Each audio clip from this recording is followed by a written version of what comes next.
recording. Thank you.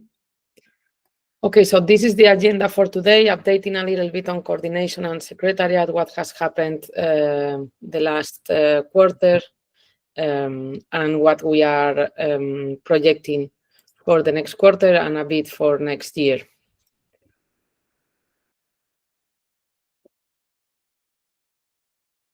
Because there has not been new participants. I've participated, but that was beginning of October, in the Japanese seafood symposium, and there are a few Japanese companies, as always, interested and working a bit in a more private way. But we are trying to strengthen our collaboration with Seafood Legacy, which is an industry group. Well, it's not an industry group, they are advisors, and they have launched a new Japanese supply chain roundtable, a new Japanese roundtable made of some Japanese companies. So we are looking into, they have asked SFP and myself in particular to advise a little bit with the coordination of this pre-competitive collaboration. And for Squid, I could participate as well in a workshop. So we are also approaching in the region in Asia, in North Pacific region, potential companies or groups. So this is more or less the update in terms of participants. There are no new confirmed participants.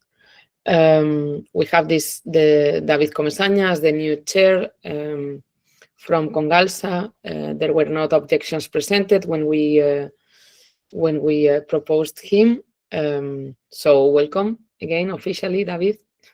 I don't know if you want to say something. We have already discussed a lot during Consemar, and we catch up regularly. So let you say everything, Carmen. Okay. So David is in touch with many origins. Congalsa is a lead in Squid distribution and processing. So I believe that is really good. It's going to be a good chair. We still have Stefano as interim, continuing within his role. So thank you, Stefano, as well, for continuing your support. Welcome. And I believe that the most important highlight is the ODP publication, the Ocean Disclosure Project publication. I presented at this event in Japan, so they were impressed about the disclosure. You can access to the link. I will share the link. I will include the link in the presentation for those that may have not seen. We have provided a short summary. Also, we have highlighted the companies that have participated. There are a few companies that have not participated, lacking of internal information, and we couldn't expand more the deadline. So there are efforts for some companies to do in terms of not reporting against SFP or the SR, but internally they have realized that there are problems sometimes in collecting the information and gathering the information across the companies.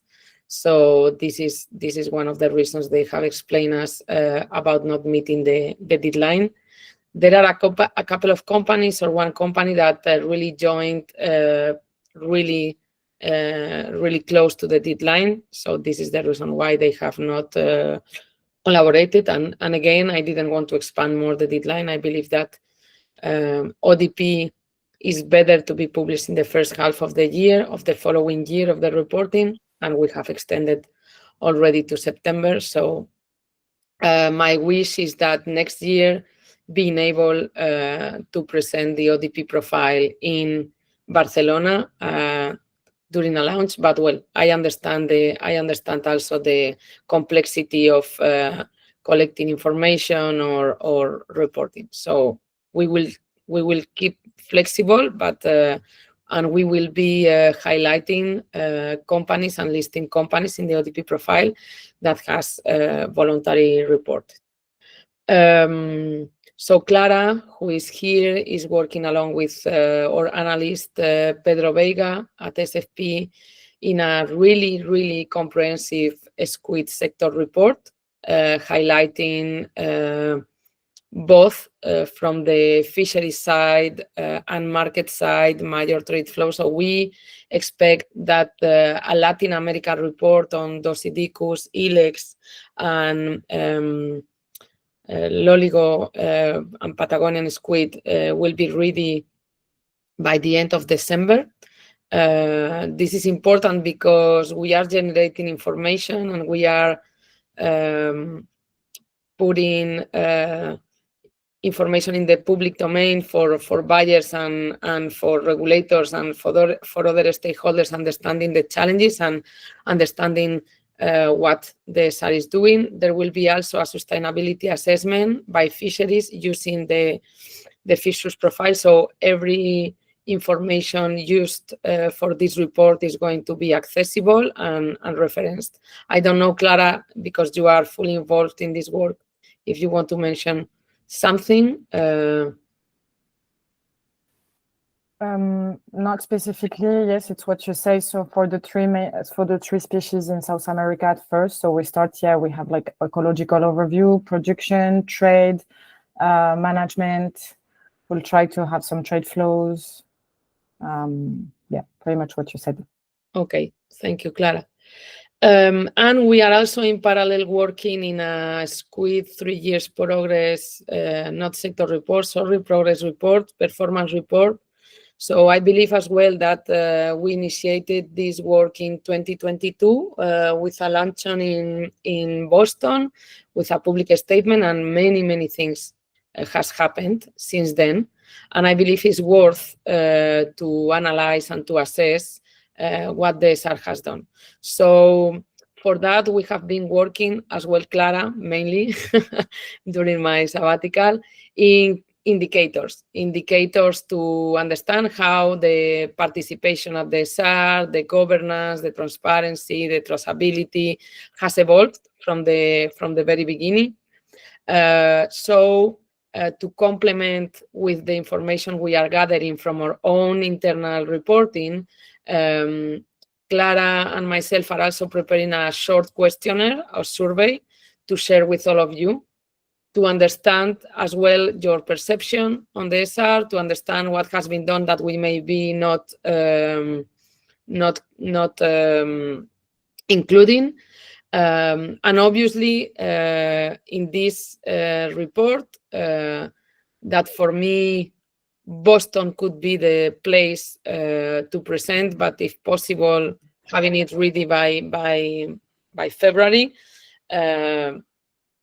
It's going to be anonymous, so it's going to be about aggregated information, not listing specific companies, or really about the performance of the SR, not about the performance of the companies, how companies have collaborated with us. So this, I've been inspired by other pre-competitive collaborations, not only in seafood, but if you want to have a look to the Global Tuna Alliance, this is one of the pre-competitive collaborations that is also doing these reports annually to sort of measure the progress of the group and some progress in terms of companies. And if you look into this report, you can see that there are not specific companies mentioned. Yes, Dominique, any suggestion or?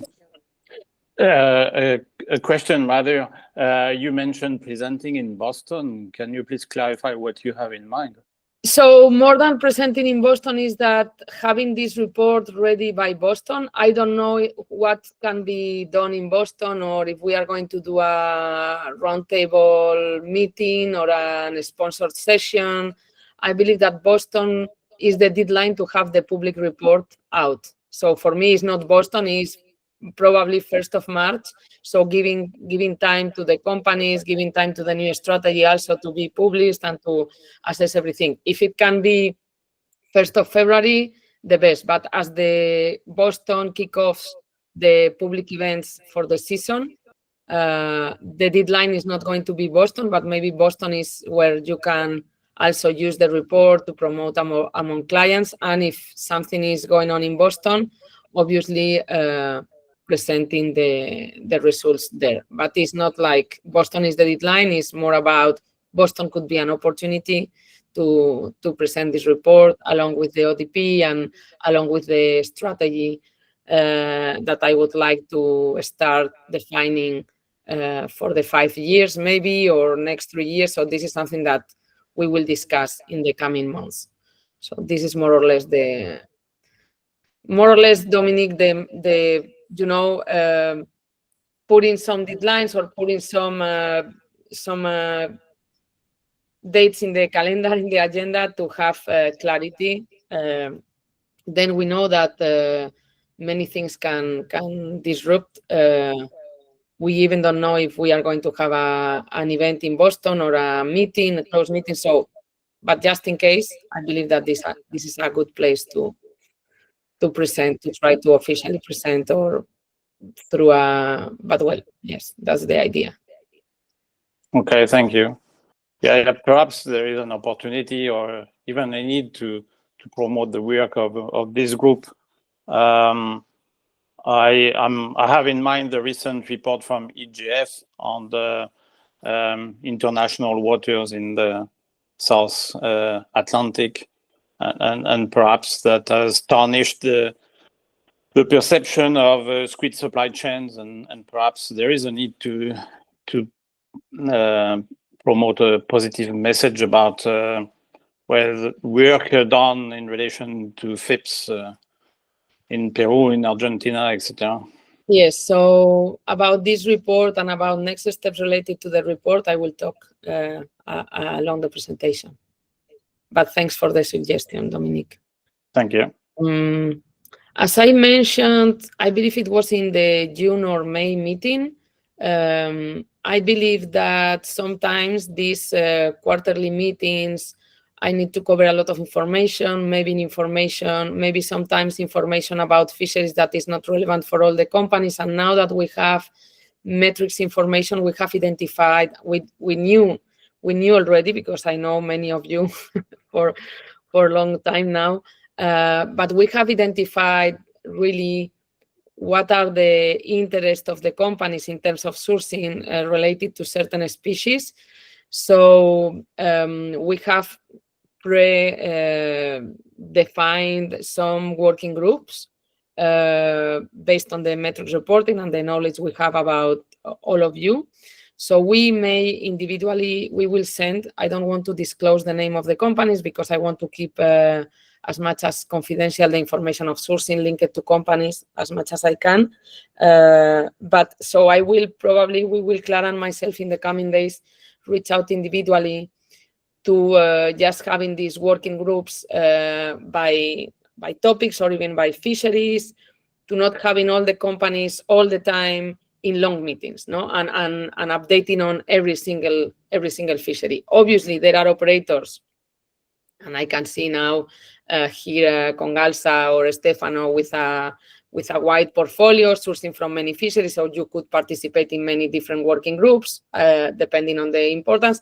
But there are other companies that are really specialized in one topic. So the idea is keeping the global scope of the SAR to impact globally in value chains or policy change, but working more in a more tailored way with a specific projects or value chains or specific needs. No, so we have already initiated this identification of companies.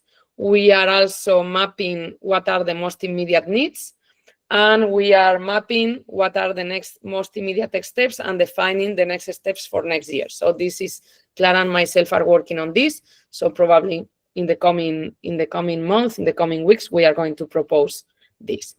Additionally, another thing that we have been thinking of is how do we balance the big amount of information that we provide to SR participants with the information that we provide to the external audiences. So we believe that participating at the SAR may bring participants some privileges in terms of decision-making, in terms of participation, in terms of advancing. But we also believe that sometimes really specific challenges or issues are not really arriving to the end buyers or supermarkets, also because our distributors, also because Squid is really is a commodity that is really going into food service. So we are lacking of this, and this is something that we have discussed previously, and there is a lack of sometimes engagement from there. So what we are thinking is in organizing really short webinars, 30 minutes, 40 minutes webinar, scheduled in advance, addressing specific topics and challenges or concerns, and I will provide an example right now. In a regular basis, this is going to be public in the SFP website. We will promote that among our partners and maybe other audiences. So what we are not going to do is the advice, the recommendations, or the work that we do more close to our participants disclosing this. But for example, there has been a recent, for those that are sourcing from Peru, from Jumbo Flying Squid from Peru, we know, we are aware that the last year, in terms of sourcing, the instability, the prices, the access to the raw materials, the quotas, the rest seasons, this has been a bit a mess, and this has impacted directly in the price and in the supplies in the global market. So there are some reasons for that, reasons linked to some market speculation. We also are aware of that, and you know that we try to avoid to speak about market prices, but we know that many of these impacts are related to the recent adjustments of the management strategy in Peru, and maybe this is unknown for the public in general. So, and how we can address from the SR and how we can address these issues to mitigate impacts in the market, this is something that we could address. So, for example, November 11, probably I will confirm the date. We will do a short webinar with our colleague Rafaela, that is based in Peru, and maybe someone else. So she will recap on what has happened during the last season, the last year in Peru, and explaining these issues. And this will be open to SR participants, but also others, because we believe that market instability and market impacts may not be well understood by end buyers. So by doing these short webinars, there is another topic on ILEX and the traceability, maybe when we have the results from the end publication from the traceability pilot. So this is the idea, no? Having a sort of really short sessions that doesn't need to be participated immediately, that will be recorded, and you can also distribute these informative videos along with your stakeholders or industry associations. So these are just, I'm advancing a little bit some work for the next quarter, but also for the way that the SR is willing to operate from next year to try to be more efficient. So the working groups, short webinars about the specific topics, and see if we can reach other audiences. Any comment or question? And also you can bring topics to this, to the attention. For example, recently, someone highlighted that in US, there are lack of knowledge in terms of origin of ILEX, and that there is and this has happened with octopus. This happened in the past, 5 years ago. The end market really thought that the Octopus vulgaris, common octopus, as it is labeled in US as a Spanish octopus, everyone thought that this octopus came from Spain. And they never paid attention to FAO 34 area. FAO 34 area is Africa. So in US, there was really the belief that all the octopus came from Spain, just because it was processed in Spain and it was labeled as a Spanish octopus because of the preparation and the brand. Apparently, this is happening with Argentine squid. All the people believe that Argentine shortfin squid is coming from Argentina. So maybe we are losing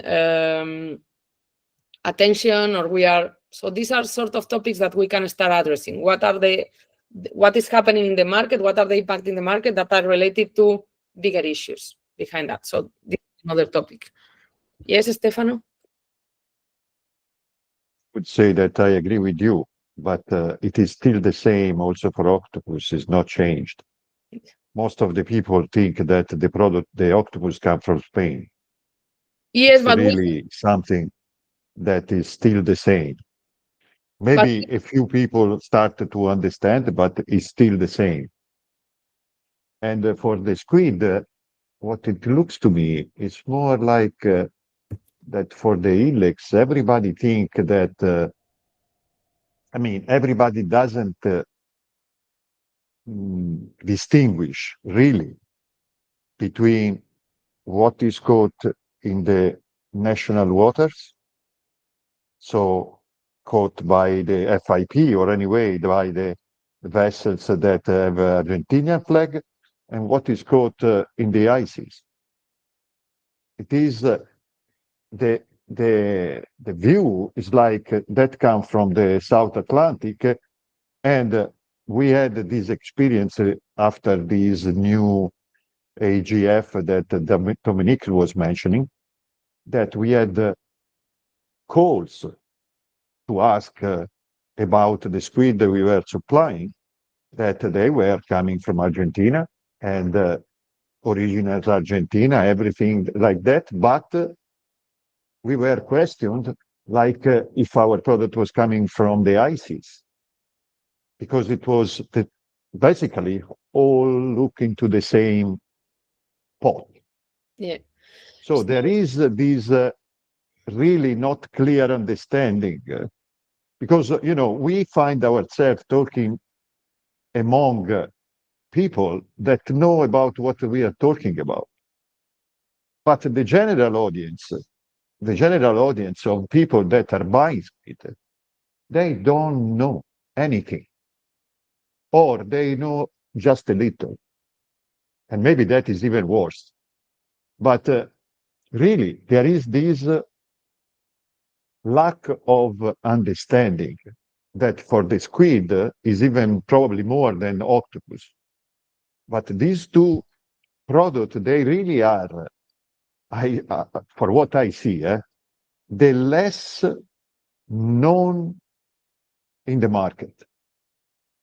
Apart the people like us that are, involved day to day and experiencing this, but the rest, 90% doesn't know what we are talking about. That's the reality. Okay, so I can just jump into the end. Well, I will try to keep with the flow of the presentation because we have some ideas. Yes, I just it's very good because I like when it's not only me speaking. So this is fantastic. This is happening now as well with Patagonian squid. Everyone has kept really secure about Patagonian squid because there is a common understanding that everything is coming from Falkland Islands, from a fleet highly regulated. And this is not the reality. There are a lot of Patagonian squid also in the market coming from the high seas. So for that, SFP is proposing the use of some unique codes called fisheries IDs. This unique FAO code. So one of the problems related to this mix of products, I wouldn't like to say mislabeling, but mixed products from different areas, belongs as well to the import schemes. The problem in the import schemes that, for example, in US, we know that there is no import scheme covering cephalopods, squid, so it's hard. A part of those that have catch documentation from your suppliers or from others, there is no mandatory regulation about identifying the origins. But the European regulation... Yes and no. Well, yes and no. But in terms of mandatory... Fish and wildlife that is demanded to control the cephalopods. They have started to request, and I'm talking about this week. Okay. They have started to request all the information, basically, that are on catch certificate. They want to know the area of catch. They want to know the name of the vessel, the date of the catch, everything. So, okay, we have the catch certificate. We provide all those information, but even some information that are not even on the catch certificate. So these, it's something that for Squid is just starting to be more under control. I'm telling about these days. Stefano, sorry, one question. Who is starting to ask for that information? I didn't There understand. is an authority. There is an authority in US USA. that is called Fish and Wildlife, and they let's say have to clear all the shipments that have cephalopods. So squid, cuttlefish, octopus, and for these shipments, usually they have always, just needed the information that are normal into the shipments. But since this week, I'm talking about 2 days ago, we started receiving from our custom broker this requirement that without this information, our entry would be rejected. Okay. So That's good to know. I will do some research and connect with our colleagues in US to see how this. So in any case, one of the major issues. So it's true that the catch certificates is a good document and source of information. The problem, in my view, is sometimes it's very hard to get into catch certificates, many catch certificates from a lot, or trying to get there. Okay, so what SFP is proposing is one of the major gaps as well in the EU IUU regulation when importing is the lack in the re-exporting, for example, or in the distribution within Europe. We lose the flag state, the origin of the flag state or the coastal state in the case when it's harvested in the economic exclusive zone. So in the case of Argentine squid or in the case of Patagonian squid, everything belongs to FAO 41. There is no differentiation. And this is one of the highlights of the EGF report, is that if I'm a buyer in the market, for me, it's very hard to proactively request raw materials from certain fleets because until I don't have the purchase, I don't have the documentation, the catch certificate. And the minimum and the required information belongs to the FAO zone. The code that SFP is working with FAO since the last 5 years, and it's not an SFP thing, it's an FAO project, is a unit code that codifies the species, the gear, the area, and the flag of the vessel, or the flag of the country that is fishing. This is unique code identificator. We are promoting this code among fleets, now among the European Union. Now, so we are trying to have this code being used even for logbooks and vessels, because this is immediate information that will help you as importers. You will have more information but will help buyers or distributors in Europe or in countries to directly identify the vessel flag. And this will also help to mitigate risks, for example, when doing due diligence. So you can also classify by risks. A Spanish flag probably will have a lot of risks relating to environmental issues because the species, the ilex, is still not regulated in terms of environmental, and there is no really tax or quotas. But in terms of labor or social, having the flag, because this is what many human rights organizations are doing, is classifying by country and the risks by flags as well. So this is one of the topics that I may present to the European Parliament in December. I will, this is at the end of the presentation for next steps. But yes, so this is the way of addressing this kind of topics. There has been a publication in US, a recent publication from an expert that we were in touch time ago and has conducted an analysis, a sample analysis, DNA analysis in Los Angeles County. And there are surprising results. So we can, the paper is also linked to the presentation. Quickly, I will just go through the sort of accountability that I like doing related to the work that SFP does in terms of coordination from the project. So more or less, we are up to date with all the projects. Well, I'm going to update the webpage after the meetings this week, and I will probably do a LinkedIn post on Monday to put the SR as mentioned, because one of the highlights of this EGF report, I don't know if you have read the full report to the end, but at the end, at the recommendation section, EGF recognized the work of the SR and is pointing the Squid SR as a group doing positive things. So I believe that this is a highlight as well from the report.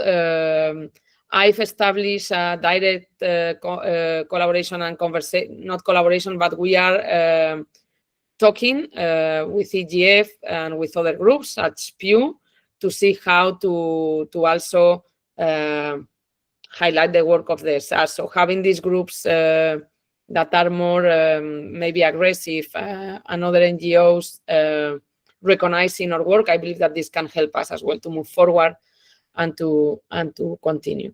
So, well, this is more or less what was in terms of the Secretariat work. In terms of science-based management, we have postponed the webinar a bit, also because of the publication of EGF. So I believe that is going, I would like to have this webinar in the coming months, in November, maybe end of November, and maybe having EGF participating, explaining about the report, explaining about other things. So not only me delivering a webinar, and see what can be done in terms of future commitments for the SR related to unregulated areas, which I believe, and as I mentioned, I was invited at the FAO conference during CONSEMAR, and I was not exclusively speaking about the Squid SR. I was invited to speak about future trends, and I focused a little bit because the EGF just had trucks around Vigo with the screens and everything. So I tried to address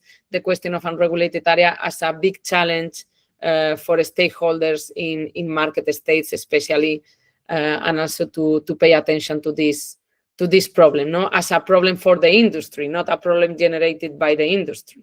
So yeah, this is how I see that we can also address and focus next year. We are awaiting response from New Zealand. Unfortunately, they are postponing this conversation. I've tried to reach out to New Zealand stakeholders in CONSEMAR, but there were nobody officially around the show, so I couldn't really find anyone to speak as we did in Barcelona. Well, if we don't have any news by the end of this week, probably next week, I will send an email. Also, my agenda has been a bit disrupted because of my son's surgery, but I will try to keep this, to keep pushing for at least having a meeting and a conversation.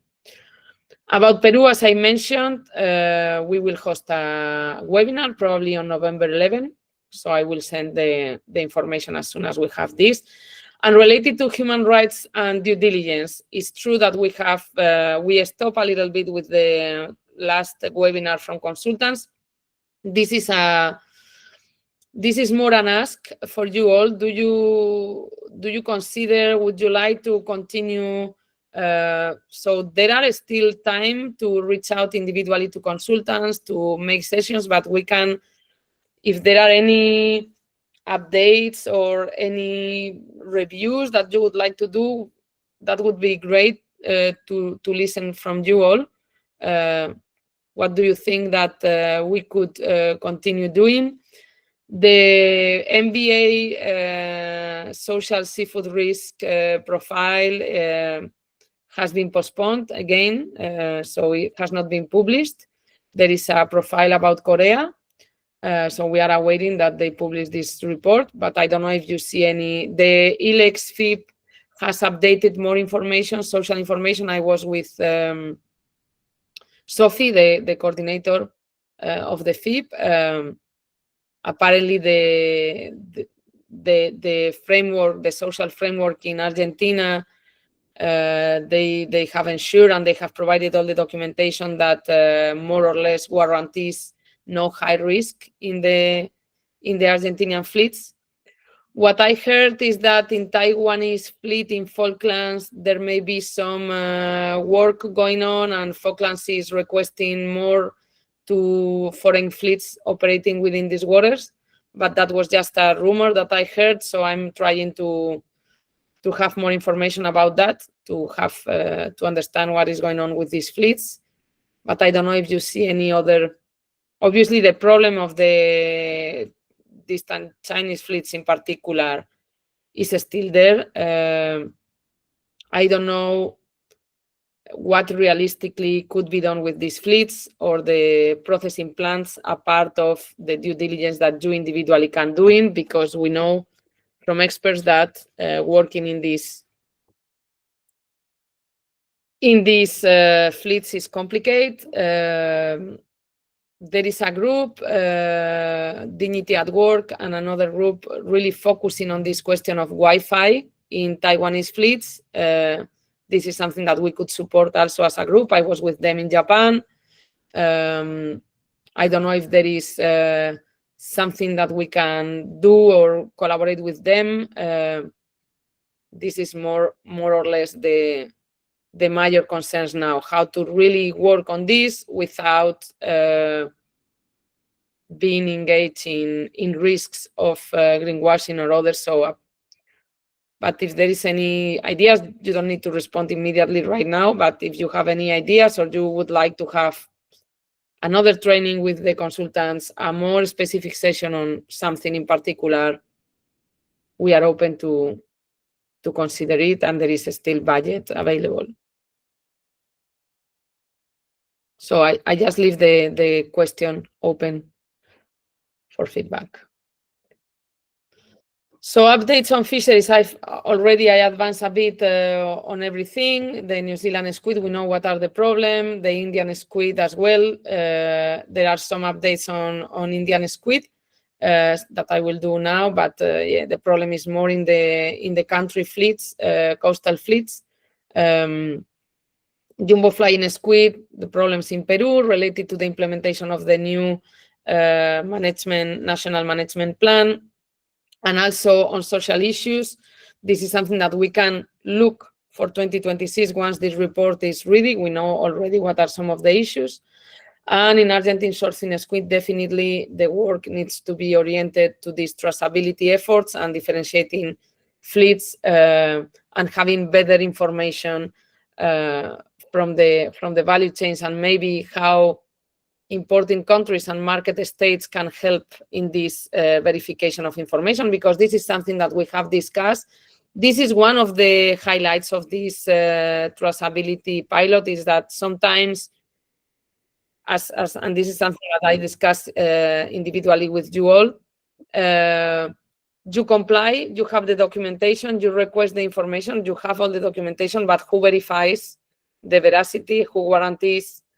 Is the market state, the import state, that could do more for this to help the verification of the information? Now is this digital system that is coming into force in Europe in January.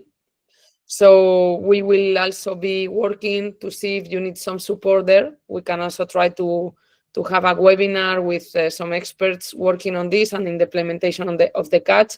What I understand is that this may help these complex value chains somehow. The problem is going to be now on the exporters, how exporters access to the European system, include the information. So we will identify the challenge. This is a cross-cutting challenge for all the species, but considering what has been done on the EGF report for Argentine sourcing squid is really about traceability of the products. Yes, Louis? Hi, Carmen. I don't know how it is related to the ROP about jumbo flying squid in Peru, but if there's any, I don't know where we at about the FIP that was ongoing on this species. Yes. So the ROP is the National Management Strategy. It's in Spanish. It's Spanish letters. Acronym. Okay. Acronym. Yes. Manual de Regulación de Ordenación Pesquera. So it's the National Management Plan. So I prefer to keep the acronym in Spanish to be. Sure. So related jumbo flying squid, we consider like 3 specific management areas, more or less, right now, considering at the South Pacific Reform level, there was the scientific meeting, and during the event we hosted in Consemar, and I believe that we have some recordings, video recordings that we can try to share with all of you. We have Giovanna, Executive Director of Consemar, Alfonso Miranda, an expert in squid and Vice President of the FIP, but also from the RFMO, working at the RFMO. So the need is a regional stock assessment and regional cooperation. So this is the big umbrella, no? This is going to be something that affects and impacts distant water fleets, but also Chile and Peru. In terms of Peru, so in Peru we have this new management plan, and in Peru the FIP more or less is ending. The FIP, as we know, the FIP today. So I had this conversation with CAPECAL as well, and the FIP is now evolving, transitioning, into an improvement program of MSC. So by the end of, so they are developing the work plan requested by MSC, and they will submit, they have applied already to the improvement program, and they will submit the work plan by the end of October. This is the timeline that they provided me. So the work plan is being developed by another NGO in Peru, who is collaborated with them. Actually, experts that in the past worked at SFP, but they are now, they have funded a new group, so they are collaborating more on the ground with them. So once they apply and they submit all the information to MSC, they believe that this could be approved by the end of the year. So the FIP will become MSC Improvement Program. So what does it mean? So today we had there was a comprehensive FIP in fishery progress. Probably their intention is to keep the FIP in fishery progress. Now they have applied to MSC. This means that they have the commitment to get the MSC certification by 5 years. And they will be controlled by the MSC system. As I understood, they want to keep in fishery progress because one of the problems of the MSC improvement program that has been highlighted out is not directly related to this FIP, is some lack of transparency in terms of progress reporting. Okay, so, but by the end of this year, this should be published in the MSC webpage. This also, the reason to do that is also because MSC provides some funding for the implementation of the project, and they bring them visibility and capacity. So this is the idea. And in Chile, there is a new FIP. Definitely, the FIP has been presented in Consemar, and there is another action here that we may ask you in the coming weeks. We are preparing a survey to gather interest. I may share the survey only with those that are sourcing jumbo squid, to not bother the rest of you. But yeah, as I mentioned before, let's try to focus in certain activities for you all related to the sourcing you have. In any case, I will announce the survey to all of you, but we will request people to respond for those that are sourcing jumbo flying squid. ILEX, well, more or less we have talked a lot about ILEX, but quite things that I've not mentioned. We are probably in the coming week having a meeting with ARBI. ARBI is the representatives represent the Spanish fleet, so it's the ship owners of Vigo, Armadores de Vigo, because also as a result of the EGF and something that was a request that they have been doing, and Europeans and the European fishing industry in general to governments, how to differentiate the European fleets operating in high seas. So they have also requested SFP to help with this question of fisheries IDs, to collaborate with us. So we may have a meeting next week. We are awaiting to confirm their agenda. Pedro Ferreiro, my colleague that many of you know already, and myself will be in touch with them to see what can be done in terms of more formal collaboration with the European Union and the Long Distance Advisory Council. So the question of the US market that I've already mentioned, and the connection with Ocean Outcomes. Ocean Outcomes has a big team in Korea and Taiwan working with the tuna fishing industry. And as you know, the companies with fishing licenses in Falkland Islands are from Korea and Taiwan. So we are looking how to have more information about what they are doing, what happened with the FIP, or if there is no FIP, what are the new regulations. So how to expand the collaboration with them. So we had specific meetings with them. They are still a bit lost, not lost in the bad way, but they are still defining how to initiate these collaborations with these countries. But the good thing is that they have teams in Korea and Taiwan. So this is just a recent connection. SFP has or is in the process of signing an MOU with Ocean Outcomes for tuna and electronic monitoring related topics. So we will see if electronic monitoring is something as well that we can implement or we can put into the agenda of the SAR. So we are exploring all of this with them. So I believe that this is also a good step forward. So the next steps, yes, Dominique? Yeah, talking of electronic traceability, in the previous slide, you had a point on the pilot project in Argentina. Wanted to ask what we should expect in terms of lessons learned report from that trial. So I have all the preliminary results. Cody has worked in a draft document along with Clara. So this is really delayed because of myself. So I need to recognize my lack of time but also because first week of November, I'm going to be working and participating in an advanced course about value chains and traceability. So my idea was to see if we can do, if we need to add other overviews and having a publication in a journal somehow, if there is enough materials to do that. But in any case, we will publish a small report or lessons learned, and this will be public, of course. So as well, and we will see if this lessons learned or short report is included into this sector report that we are working, or this is included in the sector report with a specific publication or a small publication.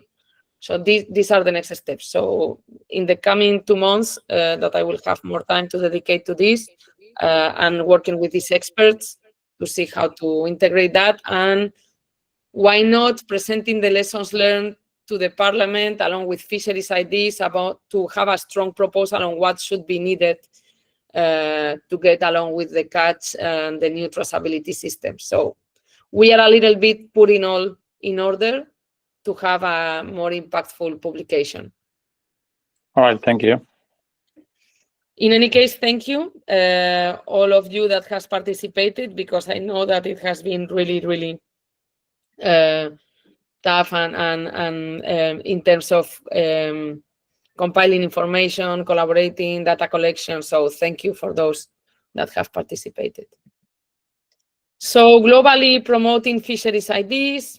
This is not exclusively for ILEX, but really, really in the case of in the framework of the EGF report, maintain the conversations for the Spanish fleet and European in particular. For Argentina, I had a meeting with the FIP. So they have requested some financial support for 2026. As you know, many of the companies drop off from the FIP because they didn't consider that it was enough interesting for them in terms of market value.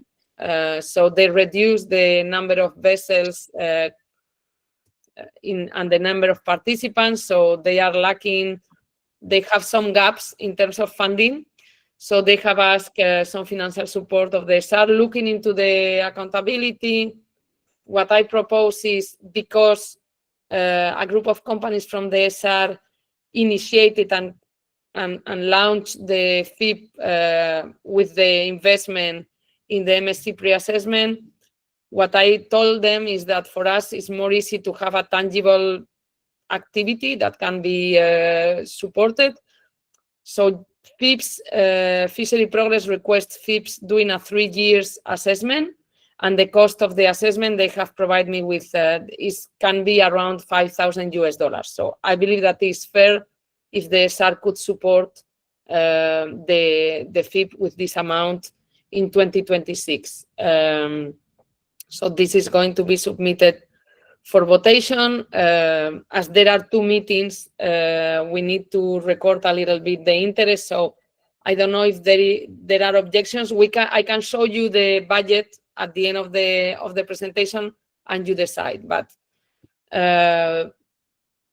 if someone disagrees or someone considers that this shouldn't be transferred to the FIP, you can raise your hand. Otherwise, or you can contact me. I will leave a couple of weeks for this and inform all of you through the notes. And if there are not objections in the coming month or in the next meeting, a big number of objections, I will proceed and approve that. Carmen, I think that the better is receive the information, study the information, and have a deadline to do some objections in case someone have to say something. Okay, and that is better to do that. Okay. In my opinion. Yeah. This is the way that we are going to do. But just if any of you have immediate reactions, I was suffering. Yeah, but we will do as we do with the rest of the meetings. We will put in the notes and put a deadline. Thank you, David. New Zealand update, so nothing. This is what was happened. We sent this letter. We invited them to have a meeting. So as I mentioned before, we will keep pushing for this. Indian squid. So here we have some updates. If you remember last year, so Indian squid is becoming quite important commodity for the global squid market. It's becoming very traded. In Europe, it has become in the top 3 imports of squid and cephalopods in general.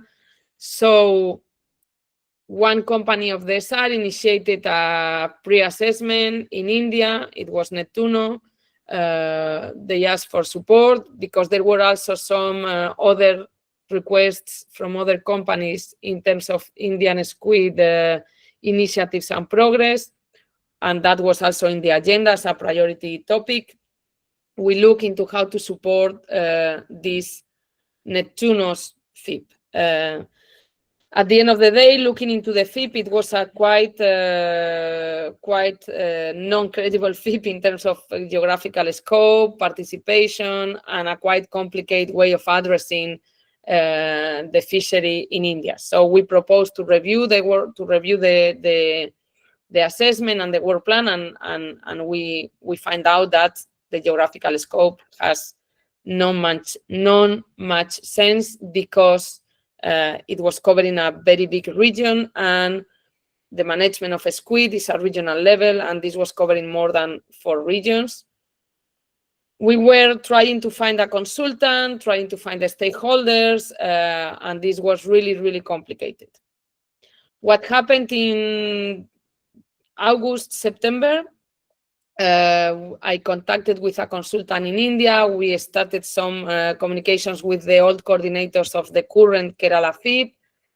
But what happened is that Netuno, and along with another company that had expressed interest, just dropped this squid from their portfolio because of the BRIC tariffs applied. So again, they were stopping this.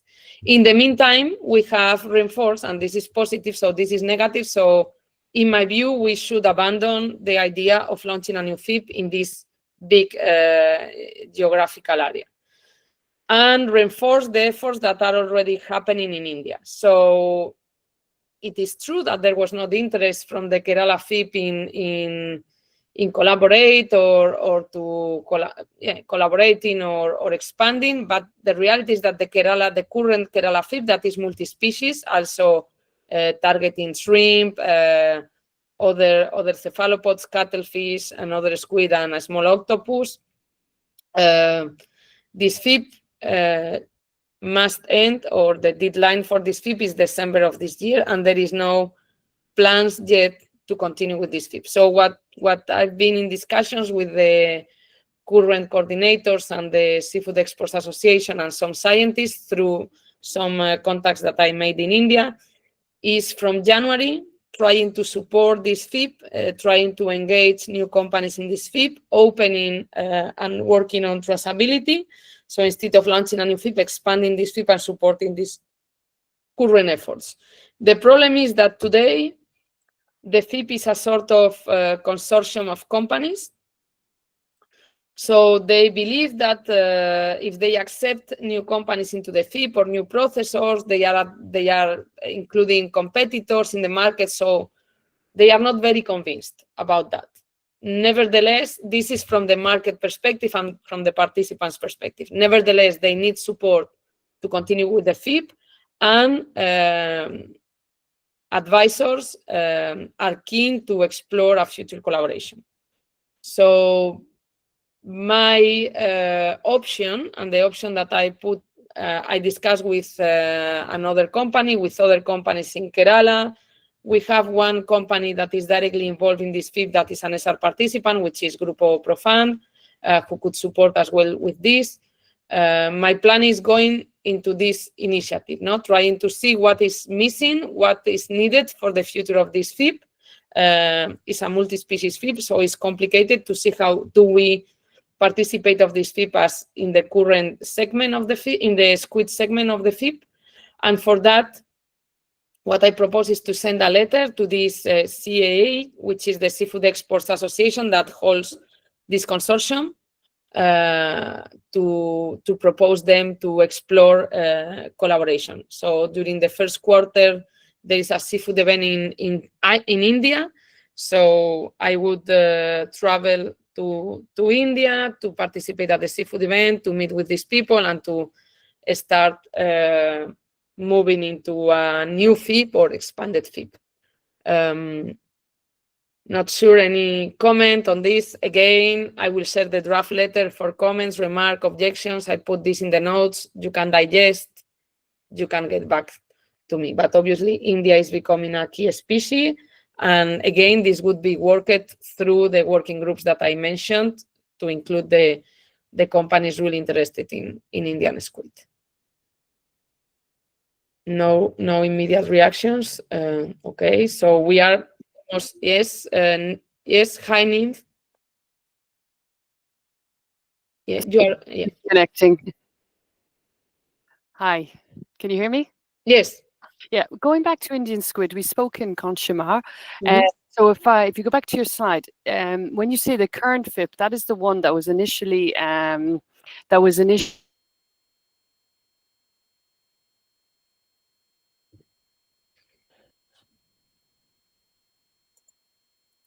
government, and then we Yeah. have we end with Natuno this year in 2025.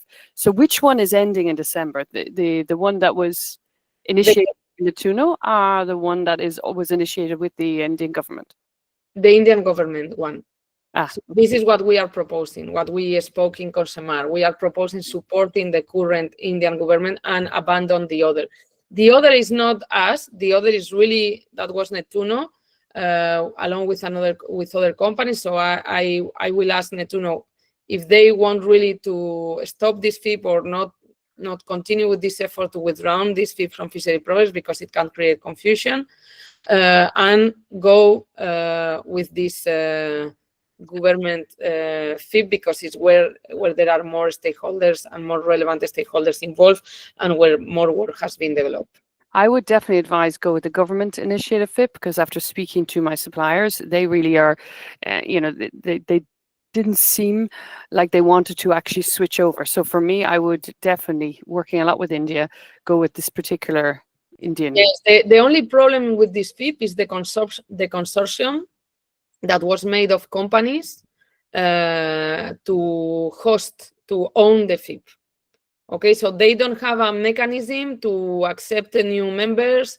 They don't have a mechanism to expand in terms of fleet. So the governance of the FIP is is not transparent. So this is one of the things that I offered them, is supporting in the participation process, governance, and organization of the FIP for a future FIP more transparent and focusing on traceability. So what you're saying is that this might end in the end of December. Natuno's ended, so we're actually kind of at stalemate. We don't know how we're going to move forward. The FIP, the government FIP, wants to continue. Okay. I had a meeting yesterday with the FIP coordinator, so definitely they have a meeting in November, an annual meeting November, December, to decide what are the next steps. Probably the next steps is requesting an expanded deadline in fishery progress for at least 2 more years. Yeah. But they don't have the funding, they don't have the commitments, and they don't have the work plan for the next year. So once they decide continue with the expanded FIP, this is where SFP is going to have a role in supporting the development of the work plan, in supporting the governance, and pushing them to be more transparent. That's the idea. But the Netuno FIP and the West Coast, that is called West Coast Indian FIP, this should be withdrawn from fishery progress. I will personally do the request. Okay. Thank you. To not create confusion. Yeah. Okay, thanks.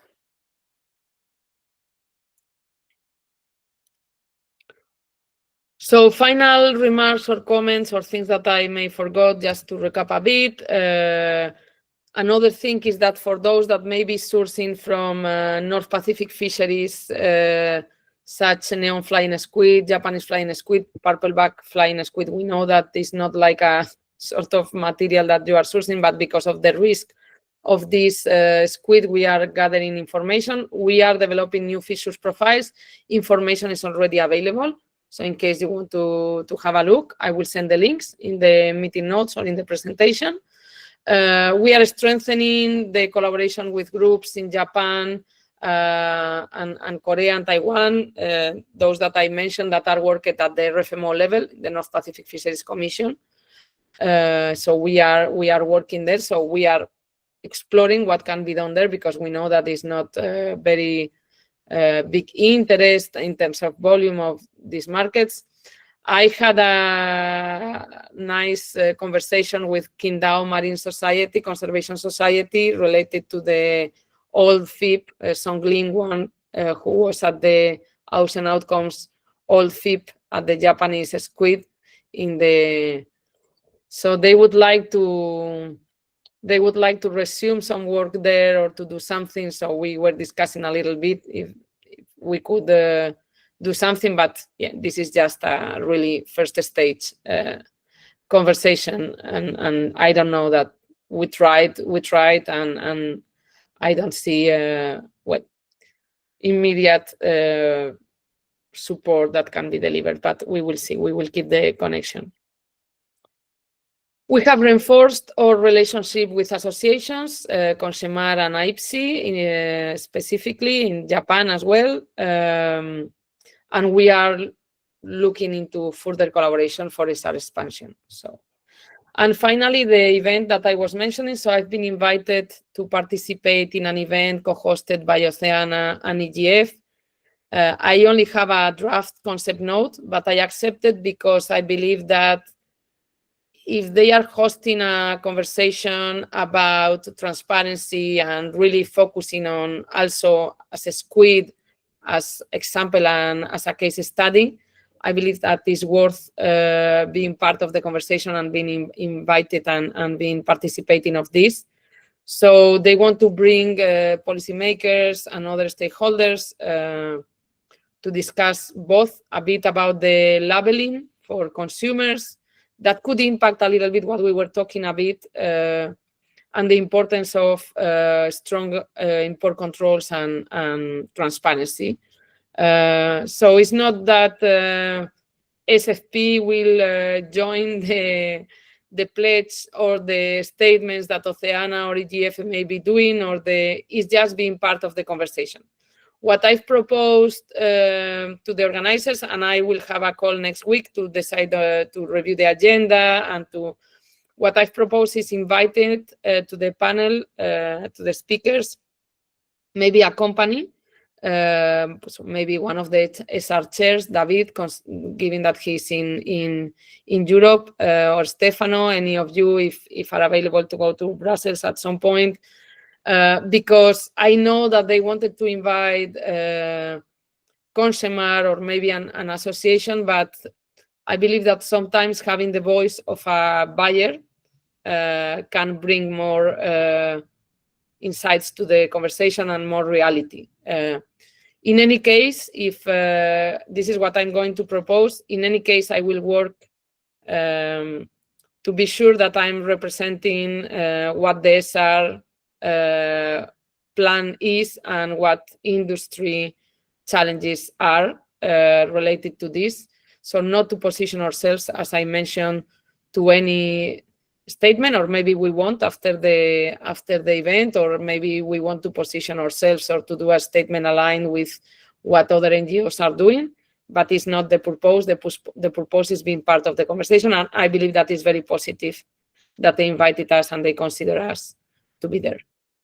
So I will also try, and this is something that I will request, having, on the one hand, if it's an open event, providing all the information. So if anyone is in Brussels or wants to go to Brussels to participate, obviously to have the possibility to have you in the audience.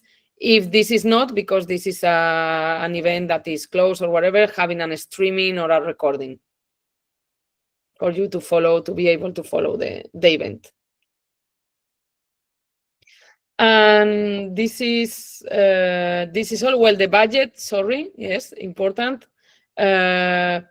So if you look into the budget that I presented in previous meetings, you will see two big, not big changes, but two changes. First, the balance from 2025. So what I've done is to revert the work on Indian FIP into the balance, because we have not spent it yet. So I've considered that this has not been spent. So I just put in the balance, and here is in orange. And I've also increased the number of days for secretariat and coordination projected by the end of the year. Then we can adjust that. But considering all the webinars that we are planning, the report we are working, and many of the work that we are proposing for the new strategy, I've projected 45 days. We were around 35, I guess, with new participants, 2 new participants, the onboarding and all the materials I've increased this number. In any case, the balance today is 23,000 available. So what I propose for next year or for the end of this quarter is having this support for dailies and increasing a bit the amount for the Indian FIP that was securing 10,000 in 2024 to 15,000 to be able to travel, to be able to participate in the event, or just to be to have more flexibility, to have this FIP working and investing more effort there. This is the two biggest changes. As I mentioned, the 14.5 days is the projection till the end of the year, so we can readjust in the coming quarter. But this is more or less the work that the SR is supposing is increasing, and the time we need to invest in the SR and in events. All the events that I've participated recently, I've been invited as panelist, and my expenses has been covered until now. Also, SFP is in the middle of grant renewals, so we are unsure about the support that we may have from donors in the coming years. So we also will need to review against the SFP funding what is needed for 2026. If we need to increase the amount of days, because many of my time is covered by donors, or for participating in events when I'm not invited, and these kind of things, when it's a specific topics related to Squid, how we handle the budget. But today we have a healthy budget. The forecast for the end of the year is that next year we will remain with some budget from 2025, and we are, as always, trying to apply to grants or funds to continue with the work as we are doing. But as you can imagine, the work is increasing a lot, so that's why the days have increased. Again, I just launched this information here. I just put the information in front of you, open to respond any question or comment, not immediately now, but when you review the presentation you have comments. My plan is to try keeping the same annual contribution for next year, projecting work, projecting costs in a more detailed way, and a more be really efficient with the budget we have, seeking to other collaborations as well, and expand the participation. This is key, no? Expanding the participation. So this is the current situation, which is not bad as today. So any final comments or yeah.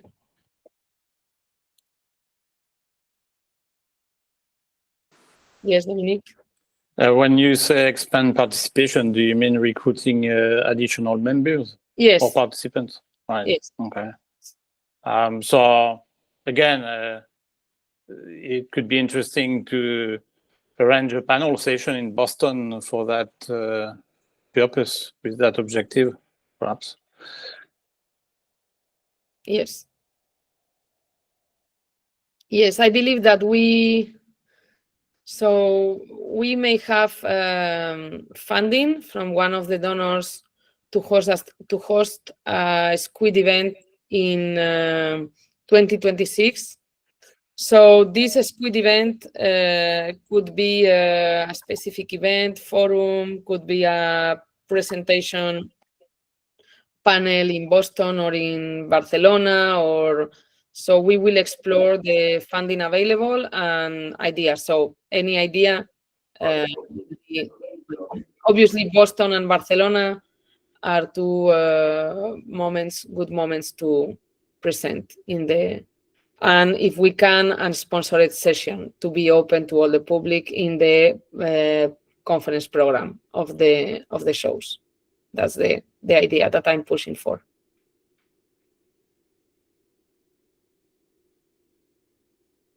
Okay. So yeah, finally it has been almost an hour and a half. So this is the reason why I want also to short these meetings to focus only on cross-cutting activities and needs of the SR and proceed with this working groups strategy. So the next meeting is tomorrow afternoon. I will repeat the meeting for the rest of the participants. And after that, we will send the recordings and the meeting notes with next steps. Any comment or that you prefer do individually? The majority of you have my WhatsApp number and my email, so don't hesitate. Thank you very much. Okay, thank you, Carmen. Thank you, Carmen. Thank you, Carmen. Bye. Bye. Goodbye. Thank you, Carmen. Bye. Thank you.